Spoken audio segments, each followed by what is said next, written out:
শিক্ষার্থী ভাইয়েরা আমার অনেক ভালো লাগছে তোমরা শান্তিপূর্ণভাবে আন্দোলন করছো, এটা আমাদের ভালো লাগা।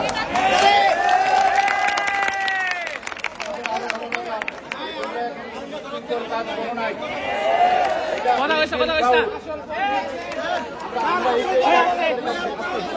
আমরা শোনো